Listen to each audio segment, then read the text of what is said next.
Hare Krishna. Hare Krishna.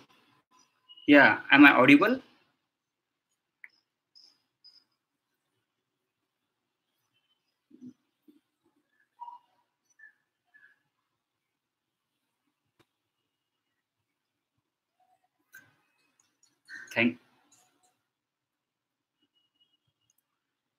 Yes, Hare Krishna. Hare Krishna, all glory to Srila Prabhupada. Thank you all for inviting me for this Sangha and allowing me to give a class. Am I audible and visible properly to everyone?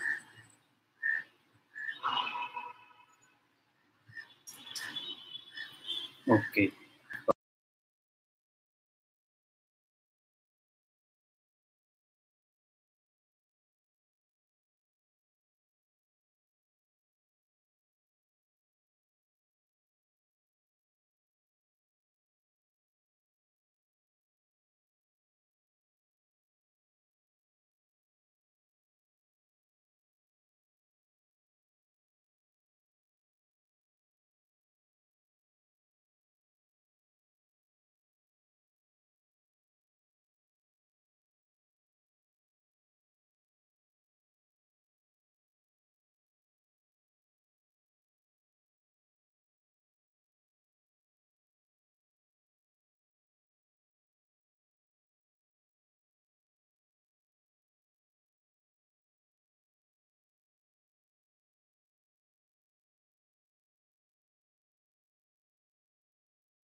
Am I audible? Okay. So today we are reading from 4th canto, chapter number 12, text number 26. Anasitam te pitrubhir anner apyanga karhichit atishta jagatam vandyam tadishno paramam padam. Translation and purport by Srila Prabhupada. Dear King Dhruva, neither your forefathers nor anyone else before you ever achieved such a transcendental planet. The planet known as Vishnu Lok, where Lord Vishnu personally resides, is the highest of all. It is worshipable by the inhabitants of all other planets within the universe. Please come with us and live there eternally. Purport. When Dhruva Maharaj went to perform austerities, he was very determined to achieve a post never dreamed by his forefathers. His father was Uttanapad, his grandfather was Manu, and his great-grandfather was Lord Brahma. So Dhruva wanted a kingdom even greater than Lord Brahma could achieve, and he requested Narad Muni to give him facility for achieving it. The associate of Lord Vishnu reminded him that not only his forefathers, but everyone else before him was unable to attain Vishnu Lok, the planet where Lord Vishnu resides. This is because everyone within this material world is either karmi, jnani, or yogi, but there are hardly any pure devotees. The transcendental planet known as Vishnu Lok is especially meant for devotees, not for karmis, jnanis, or yogis. Great rishis or demigods can hardly approach Brahmalok. And as stated in Bhagavad Gita, Brahmalok is not permanent resident. But Brahma's duration of life is so long that it is difficult to estimate even the duration of one day in his life. And yet, Lord Brahma also dies, as do the residents of his planet. Bhagavad Gita chapter 8 text 16 says, Brahma bhuna lokan punar avartino arjuna. Except for those who go to Vishnu Lok, everyone is subjected to the four principles of material life, namely birth, death, old age, and disease. The Lord says, Yat gatvana nivartante tadhama paramam mama. The planet from which one's going, no one returns in my supreme abode. Bhagavad Gita 15.6. Dhruva Maharaj was reminded, you are going in our company to that planet from which no one returns to this material world. Material scientists are attempting to go to the moon and other planets, but they cannot imagine going to the topmost planet Brahmalok, for it is beyond their imagination by material calculation. Traveling at the speed of light, it would take 40,000 years to reach the topmost planet. By mechanical processes, we are unable to reach the topmost planet of this universe. But the process called Bhakti Yoga, as executed by Maharaj Dhruva, can give one the facility not only to reach other planets within this universe, but also to reach beyond this universe to the Vishnu Lok planets. We have outlined this in our small booklet called Easy Journey to Other Planets. Hare Krishna. So, this fourth canto of Srimad Bhagavatam, which is entitled, which gives the creation of the fourth order, which is entitled as creation of the fourth order. And this 12th chapter specifically, which is entitled Dhruva Maharaj Goes Back to Godhead. It speaks about Dhruva Maharaj's achieving the final destination. If you read the verse carefully, this verse is spoken by Vishnu Duttas, who has come to take Dhruva Maharaj back to Godhead, back to the spiritual world. And they are saying here that neither your forefathers nor anyone else before you ever achieved such a transcendental planet. Does it mean that no one before Dhruva Maharaj or his ancestor had ever gone to the spiritual world? When I was reading this, I was thinking how it is possible that only Dhruva Maharaj is getting chance to go back to the spiritual world. But when I read through the whole history of Dhruva Maharaj, they are talking of taking Dhruva Maharaj to a place called a Dhruva Loka, which was specifically meant or designed or created by Lord Vishnu for Dhruva Maharaj. So in that sense, nobody has gone before to that place where Vishnu Duttas are taking Dhruva Maharaj. So they are correct in one sense, because this is the place which is specifically meant for him, because he had desired it. And Dhruva Loka, by the way, when I did little research, I found out Dhruva Loka is a part of Vaikuntha Loka. Even though it is situated within this boundary of this world, it is doesn't counted as a part of material world. It is spiritual world only. It doesn't get destroyed even after annihilation. In fact, even the planet of Lord Brahma gets annihilated after Pralay, authentic Pralay, when the final annihilation happens. But Dhruva Loka remains as it is. It never gets destroyed even after the annihilation of whole material creation. That is the beauty of Dhruvaloka. And in Dhruvaloka, there is also milk ocean, Kshirodak Sagar. And on that Kshirodak Sagar, Kshirodakshay Vishnu is situated, or he remains there and always gives the benediction, always gives the blessings, always gives the darshan to Dhruva Maharaj.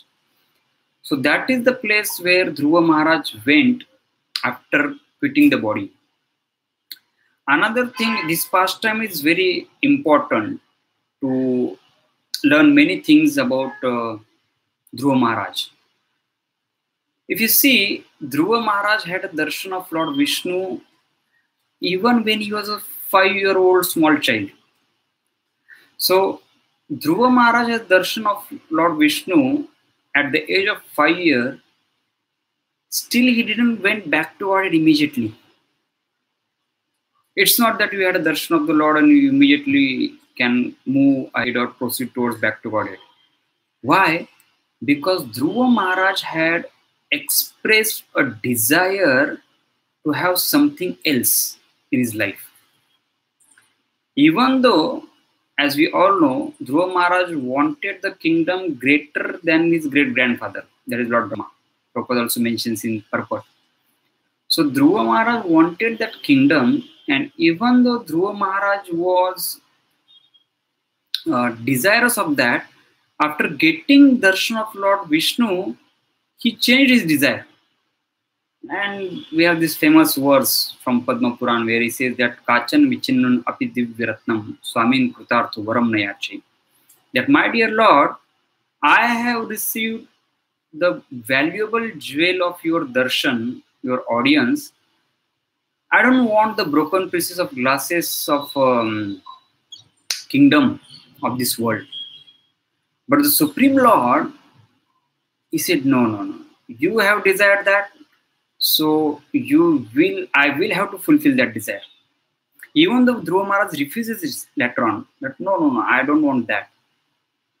So it's very important, we can learn from this, is that we have to have right kind of desires. Desires are very important. You can't say, no, now I don't want. No, you have decided, it will be served to you. Just like if you go to restaurant, and after going to restaurant, you order something. Let's say you order some soup as a starter. But it takes long time for the soup to come. And then you change your mind and say, no, now bring a pizza. And when you say bring pizza, that time soup comes. And you say, no, I don't want this. You can't say like that, I don't want this. No, he said, you have ordered it before, so you will have to take it. Similarly, when we desire something, and later on when we realize that, no, that is not good desire for me, or when we come to our senses and we think that, no, I should change my desire. That time, because that desire has been registered, you have already given an order, it is very difficult to rectify or to change the order. Whatever you order later, it will be served to you. But whatever we have ordered beforehand, that will also come back to us. So this pastime of Dhruva Maharaj, even though he had darshan of Lord Vishnu at very young age, and he said later on that I don't want now the kingdom, Lord Vishnu said, no, you will have to take a kingdom, rule it, but because of your devotional service, I can guarantee you that after ruling for so many years, some 30,000 years, you will remember me throughout your ruling and also come back to me after you complete your life in this world. So right kind of desires are very much important, and desires are very much required. Just like there is a story that one person, he goes to the forest and he's alone, tired and too much exhausted. So he goes and sees one tree nearby and sits under the tree. And he's tired now, thirsty also, hungry also. And under that shade of the tree, he just thinks, oh, I wish I could get a fresh, cold water to drink. And lo and behold, immediately in front of him, the cold water jug filled comes. He was surprised. He looks here and there to find out who has got it, but didn't understood who has got it. So he drank that. And the next desire came into his mind, oh, I wish I could have nice, sumptuous 8-course meal. And lo and behold, immediately that 8-course meal manifested in front of him. So he was surprised and he didn't understood that how that meal has come. Then he started gradually understanding the tree underneath which he is sitting is most probably the desire fulfilling tree. They call it Kalpavriksha tree. So then he ate that prasad, he ate that food, lunch, he was completely satisfied. And then he said, I wish after having such a heavy meal, I can just lie down for some time. And immediately a soft bed manifested in front of him and he slept. But he overslept, and by the time he got up, it was dark. It was sunset already. So inside the jungle, inside the forest, it's sunset, he got scared. And immediately the thought came to mind, what if the tiger comes? And as soon as he thought of that, immediately tiger manifested and tiger pounced on him.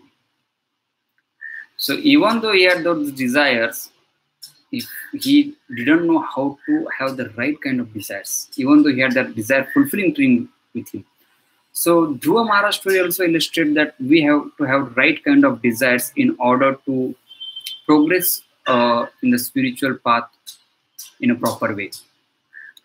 Then, why did another reason I was thinking that why did Dhruva Maharaj didn't went back to Godhead? Because it was not right time for him to go back to Godhead. He has to fulfill his responsibilities in this world properly before entering the spiritual world. So at the proper time, proper thing has to be done. Just like our Varnashram system is designed very nicely. The Brahmacharya ashram or the first phase of life is called Brahmacharya, where you are more inclined towards gaining a knowledge. Because that is even psychologically also it is proven. Our brain is in developing stage, so it has the facility or the capacity also to gain more and more knowledge. Then comes the next life, where the next phase of life, where we, based on that knowledge, start earning something. Because earth means money, which is very important for us to survive in this world, to function in this world. Actually, according to Mahabharata also and Chanakya also, the earth is the basis of whatever is happening in this world. So earth is very important. So we earn that. Then we expand the family, get married. And then comes next is Vanprastha, where automatically the involvement, because the body is also not coping up, body is also dwindling, automatically the involvement of the person in active life gradually comes down, it decreases and moves on to the next phase where he retires from this active involvement. That is one person. And then last is sannyas, which few people take to. But the point is that our whole life or our cycle is also designed of doing the proper thing at the proper phase of life. So similarly, Dhruva Maharaj,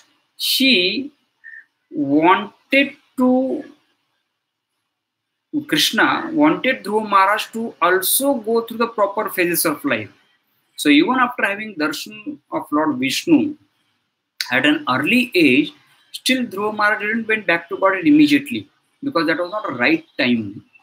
He has not had experienced this world. He has not had realizations yet.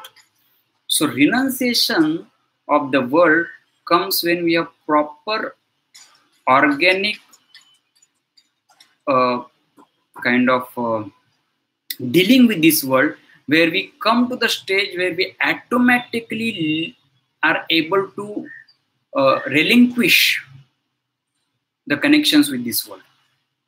Then only once we go back to Godhead, we can actually not desire anything of this world or desire to come back to this world again. So the living entity, just like the example is given, if you take a coconut, and if the coconut is green and you break it, or if coconut, even if you remove the outer part of coconut and break it, if the coconut pulp is attached to the hard shell, it is very difficult to remove that coconut pulp. But when same coconut gets dried up, it automatically, the pulp get detached from the hard shell. And that time when you break the coconut, you can easily get that pulp outside. Similarly, attachment to this world is like in our phases of life is initial phases. It's like that green coconut where pulp is very much attached to the hard shell. But as we progress with proper understanding of the world, proper understanding of the life, proper understanding of the self, then gradually we develop into such a stage where the inside pulp automatically become detached from the hard shell. And when it becomes detached, we can easily take it out.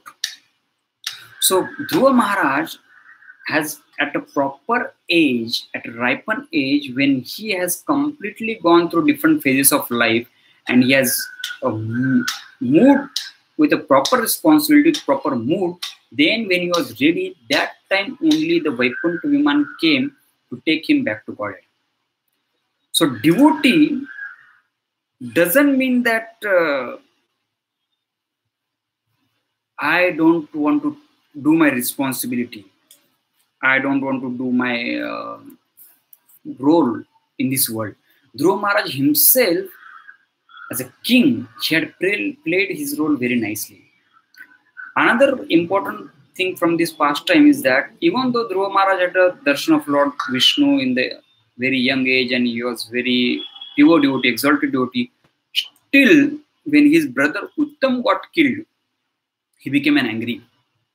So this is another very important point, that as a devotee doesn't mean we are hard-hearted. We still has an emotions. So as a devotee, we have emotions and we have to accept those emotions. We have to work on those emotions. We can't become hard-hearted because Krishna is known as Navanita Chor, one who steals the Navanit. Navanit means makhan. One who steals the yogurt or the butter. One steals the butter. And he wants our heart to become like a butter so that he can steal that heart. So we are working or doing devotional service with the sole purpose of making the heart soft like a butter, where Krishna himself can come and steal it. So while doing devotional service, what is the butter heart? Butter heart also means the heart filled with emotions. It's not the heart which is hard-hearted. So Dhruva Maharaj, even though he was a great devotee, still he had an emotions. He became angry. He became sad at the demise of his brother. And he started taking revenge towards who were the culprits. Started killing them. Started exhibiting anger. So someone might say, how come a pure devotee becoming angry? It's not aligned with what a pure devotee should be. But no. Anger, sadness, happy, loving, these emotions are there in everyone. We as a living entity, we should accept it. We are also human being. And as a human being, even if we are trying to become a devotee, we cannot deny these emotions. Emotions has to be channelized properly. If we deny emotions, if we try to suppress our emotions, those emotions comes out in deformed format somewhere else. That's why it's very much important for us, even when we try to become devotee, not to deny the emotions, not to suppress the emotions, but work and accept those emotions and work on those emotions and channelize those emotions. So Dhruva Maharaj, he got angry and started indiscriminately killing the yakshas. That time when it was too much, that time Manu, his grandfather Manu, appeared on the scene and he told him how it is not proper to kill those who are not responsible for your brother's death. And Dhruva Maharaj, here is the difference between a devotee and an ordinary person. As a devotee, Dhruva Maharaj immediately controlled his emotions. Usually when we become angry, no good advice is registered. Even somebody who is our well-wisher try to give us good advice, but when we are under that influence of anger, too much anger, it doesn't register. We don't accept that. So, devotee, as Dhruva Maharaj devotee, he was able to control the emotion properly. He was able to take care of that emotion properly. That is different. So we, while becoming a devotee, also should be able to channelize, and when time requires, when it is need of an hour to control the emotion, we should be also able to control the emotion. That doesn't mean deny or suppress the emotion. Again, I'm telling you, it is about how we channelize emotion. That's the important thing.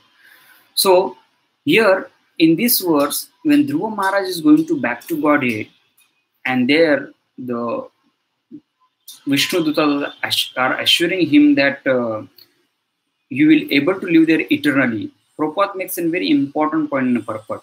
He said, the topmost planet in this world is called Brahmalok. But even on Brahmalok also,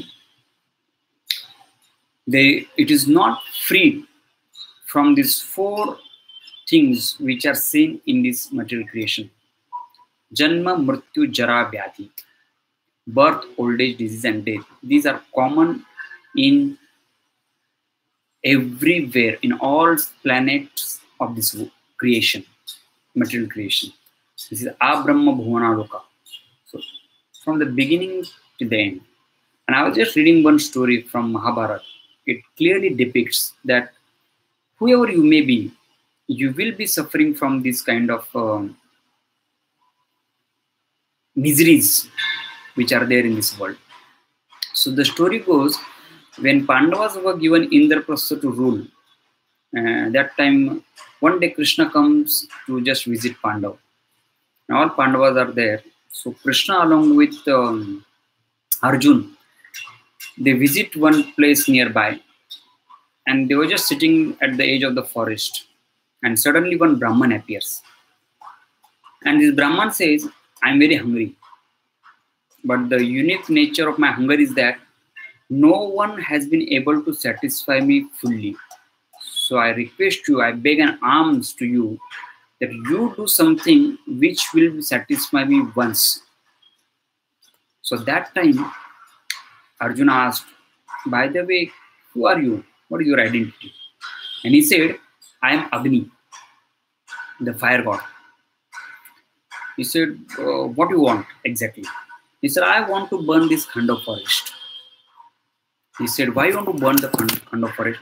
He said, because that is my remedy. He said, remedy for what? Why you exactly? He said, I tried it many times, but Indra comes and showers the rains, so I am not able to burn it. He said, but what is the reason why you want to burn it? So he told one story. He said, there was one king called Shvetaki, and this king had the Yajna Satra. He was doing a lot of fire sacrifices. And he was doing fire sacrifices continuously, non-stop, one after another, one after another, one after another. So the priest of the king got so, because when you do fire yajna, there is also smoke. So the smoke used to go into their eyes and cause a lot of irritation. And smoke used to go into their ears, smoke used to go into their nose, smoke used to go into mouth. So they got so frustrated because of that whole yajna satra and continuous non-stop yajna.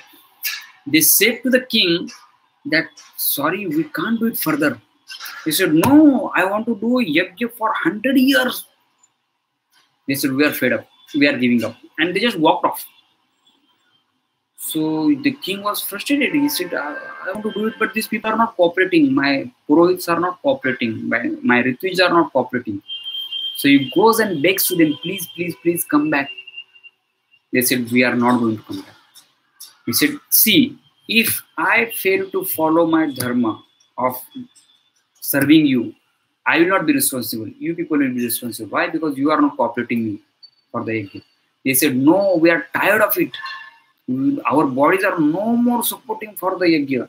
We are not going to come for your yajna. We will not do yajna. He said, give me permission then that I can go to someone else and request that person to become Ritvish and do my yajna. They said, okay, we give you permission, go. He goes and he asks many Brahmanas, but because of his reputation and the history that other previous Brahmanas got fed up and got so much tired by doing yajna. So everybody, they started refusing. He said, no, no, will not go, will not come, will not come.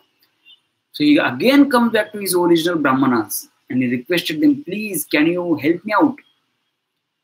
That time, again they refused. They said, no, we can't do it. Sorry. So then said, at least tell me, to whom should I approach? They said, go to Lord Shiva. He will solve your problem. So he goes to Lord Shiva and goes to Himalaya and started doing tapasya. Now tapasya was, he was standing on his legs with his hands raised up, looking upward and constantly chanting the name of Lord Shiva. He was, while doing that, eating once in a 14 days, 15 days, small, some fruit kind of things. After 6 months of his tapasya, Lord Shiva got so pleased, he appeared in front of him. And he said, I'm so happy. I'm pleased with you. Ask for the benediction. He said, I want to do yajna. And my Brahmanas, they are refusing to become a Ritvij, to be one who can chant mantra and give an offering. So I want you to come and become Ritvij of my yajna. So Lord Shiva said, see, for me to come, you have to fulfill one condition. So what is the condition? He said, for 12 years, follow brahmacharya and ignite a fire and start pouring ghee into the fire non-stop. There should be non-stop stream of ghee falling into the fire for 12 years. So this fellow said, okay, I will do it. So he goes back, followed brahmacharya and started pouring the ghee non-stop inside the yajna kunda. So for 12 years, he poured the ghee. And when he completed that, he again goes back to Lord Shiva. He said, I had done your condition. This time Lord Shiva says, see, there is one thing, I am not a Brahman. So according to Vedas, the adhikar, the rights who can perform the yajna is given to Brahman only. So I am not a Brahman. But there is one expansion of mind on the earth planet called Durvasa Muni. He is a Brahman.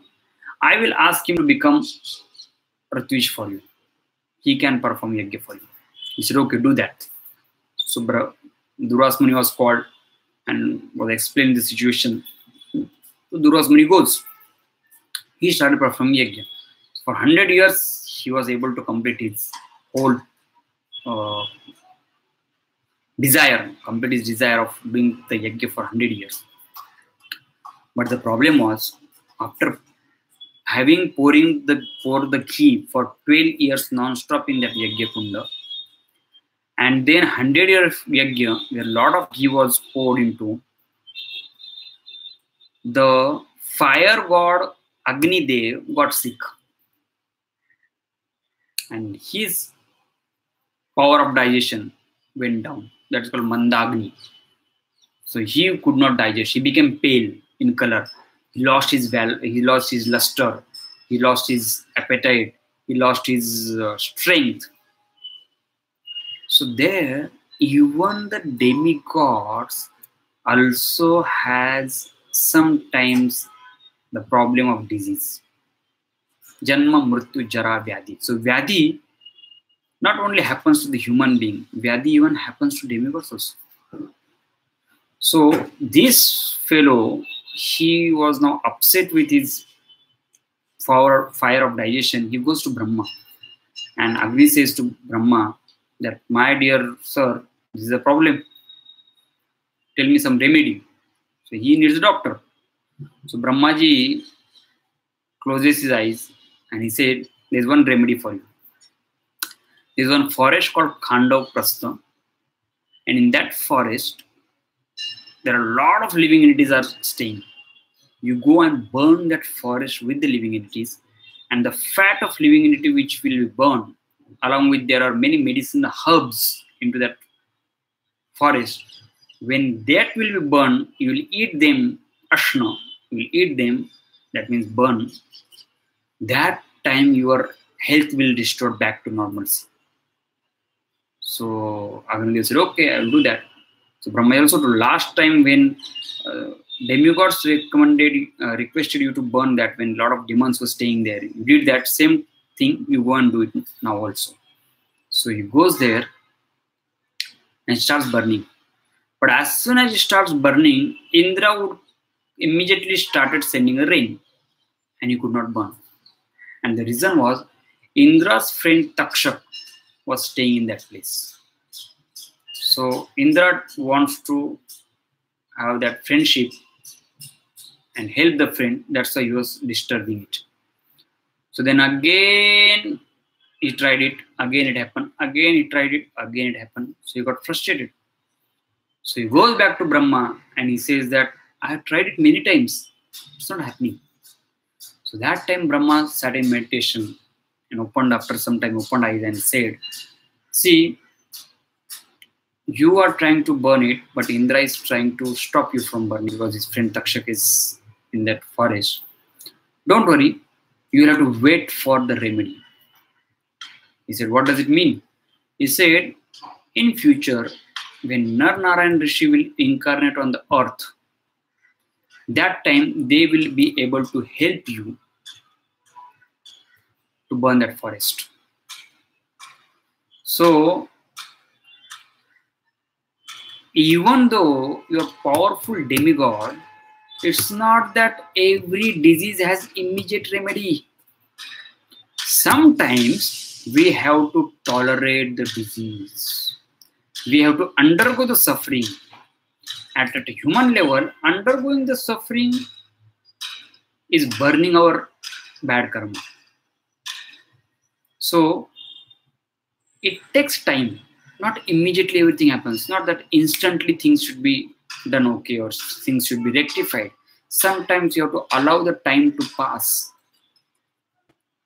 And when proper time comes, that time it works. So many times I also seen a devotee sick, has taken a lot of medicine, gone to allopathy, homeopathy, Ayurveda, naturopathy, different places, different people, astrology and whatnot. But nothing was helping. The devotee is still sick. After many years, he again tries the same person who had already tried before, and suddenly it works. And he starts getting the results. So why it happens? Because the proper, even though he was taking the medicines, but the proper time had not come. And now when proper time had come, it worked. So the only medicine factor is not there, but the combination of proper time also has to be there. So then Lord Brahma said we have to wait. So when Krishna and Arjun, who are none other than Nar and Narayan, when they appeared in this world, he again goes back to Brahma Agnidev and said, now I think they have come. So Brahma says, yeah, they have come, go now. So he comes there and he requested Krishna and Balaram to help him in this situation. So that time, interesting thing, even Krishna was there, Arjuna was there, he didn't immediately say, okay, we'll help you. What do you want? We'll do that. It's not like that he immediately said it, immediately agreed to it. No. Arjun said, I am ready to help you out. But there is one problem.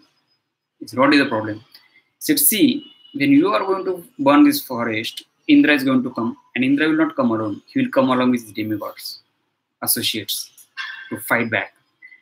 when he comes to fight back, I don't have proper bow, Gandhi, that I can fight with. So you have to give me that. Apart from that, there has to be a quiver which can supply unlimited number of arrows. That also has to be there. Otherwise, I'll not be able to fight. And third thing, if they come, when I want to fight with them, I should have proper chariot. So I don't have chariot, you have to give me that also. So Arjuna wanted to help, but Arjuna was very practical.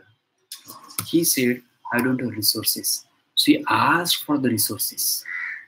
So when we want to help someone, it's very important that we should not just help him on the basis of emotion. No, I will help you out. We have to calculate whether am I in position to help this person? Do I have proper resources to help this person?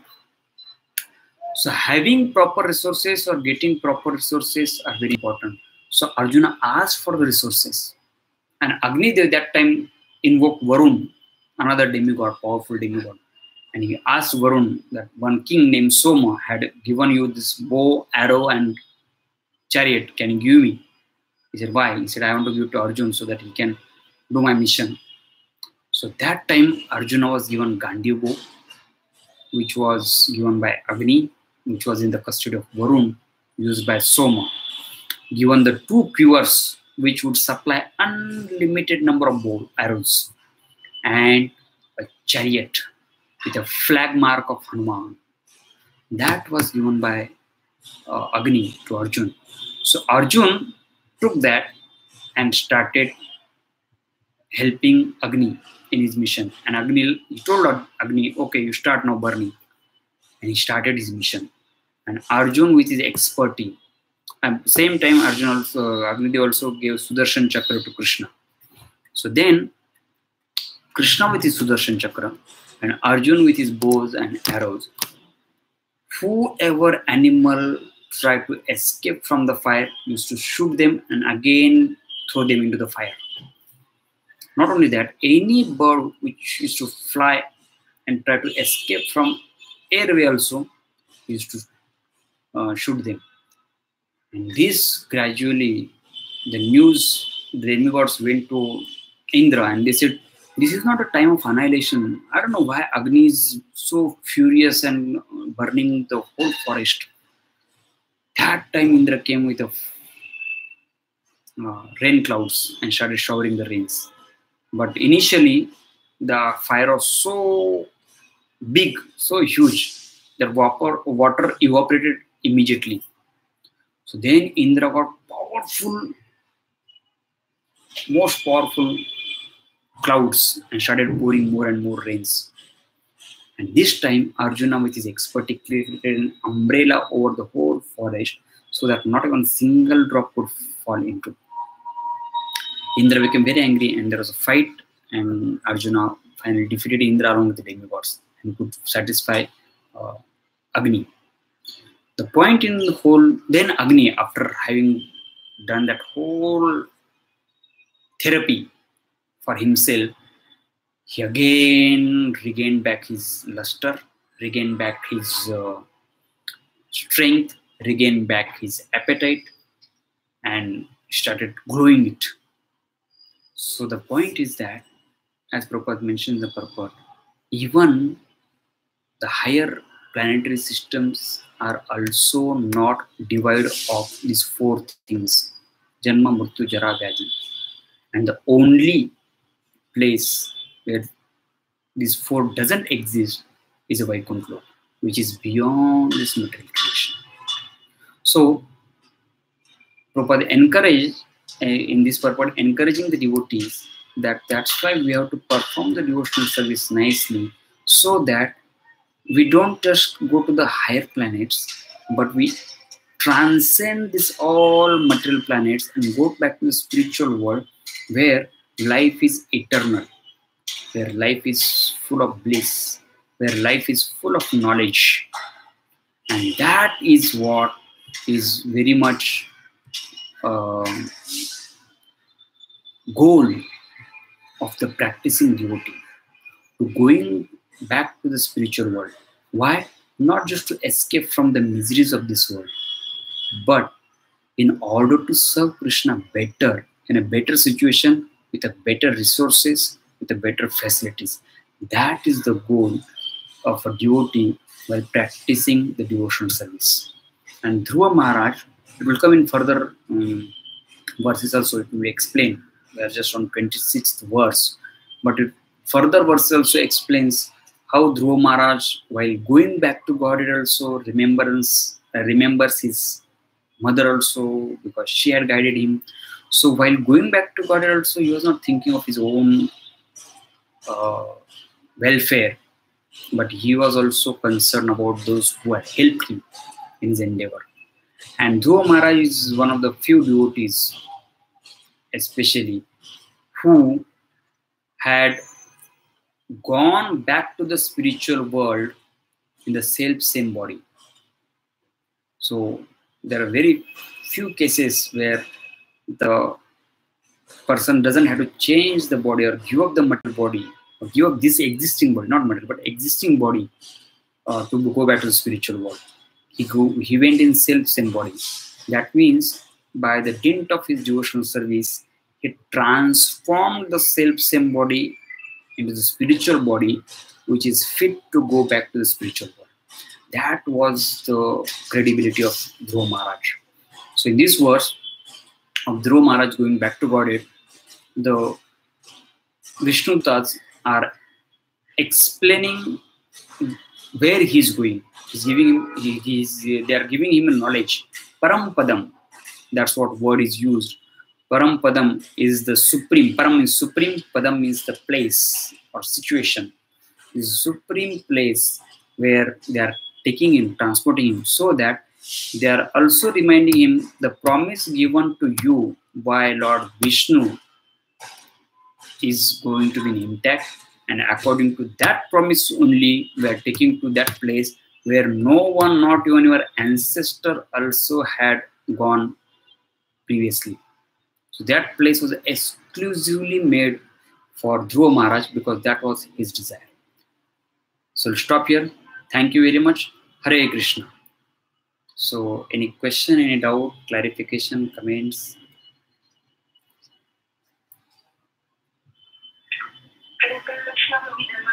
Danda Pranam. Last it was, I just had one question. You said that in order to go back to God, we need to fulfill all our duties, responsibilities, and be in the 4 ashrams and then proceed. In that way, we don't have much desire. But then what is the case for brahmachari, especially in the 4 sampradayas?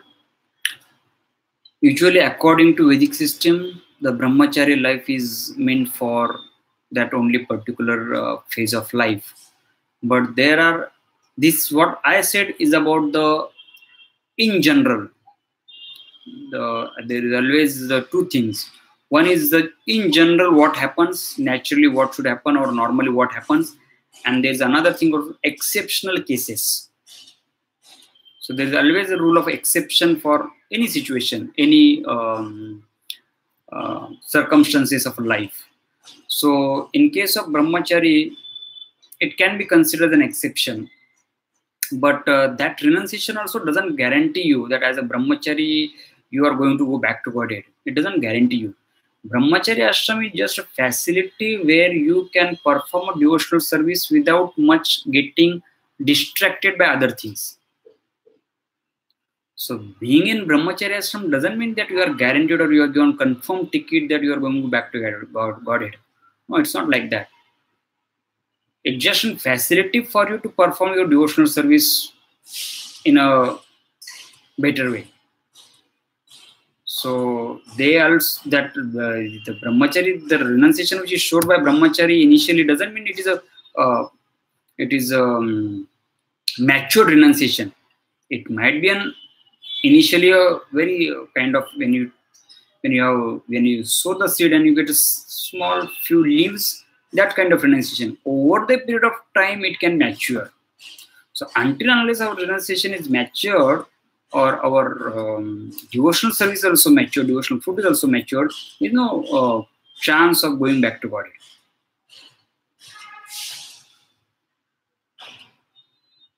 Okay, I understood. So that means the time of brahmacharya does not guarantee one a chance to go back home to Godhead, but we sometimes see that some brahmacharis, they serve very well, but then again they are pulled back towards their family. I mean, I am looking why I have picked up this question because I'm the case that happened with Rajgopal. So there were brahmacharis who put them back, and they had to resume back to their duty and responsibility of taking care of their aging parents. So in that context, I wanted to know what does the Bhagavatam enlighten us with? Like, see, Bhagavatam. No, Bhagavatam talks about devotional service. Bhagavatam doesn't talk about this practicality. This practicality are like kind of they are being stressed or explained in other scriptures like Ramayana, Mahabharata, where responsibility is also given a prominence in the scripture. So one thing, even Bhagavatam also, when after Dhruva Maharaj, the lineage of Manu was not going ahead, or not proper king, no proper kings were there. That time Brahmaji goes to the Priyavrat who was performing tapasya, and he asked the Priyavrat to come back again, get married and procreate children, so that the progeny will continue. So there is an example in Bhagavatam where the person was in renounced order, was requested again go back to the family life, start family, and continue his responsibility, or fulfill his responsibility.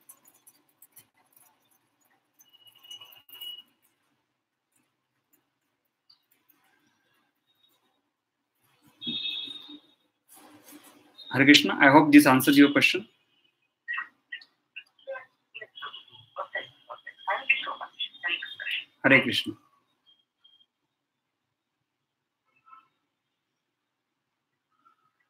Hare Krishna, Prabhuji. Thank you for the really beautiful class and really nice story, Prabhuji. I have heard some part of it for the first time. So, Prabhuji, I missed the name of the king you were saying who was doing for years and years. Shvetaki. So, what's that? Shvetaki.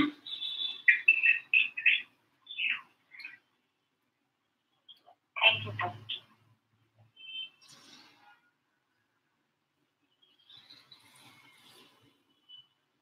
Hare Krishna. Anybody else have any questions?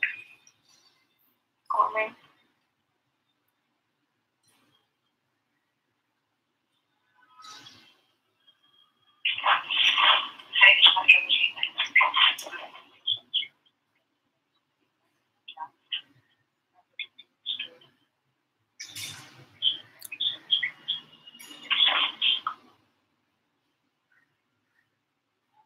So should I end the stream?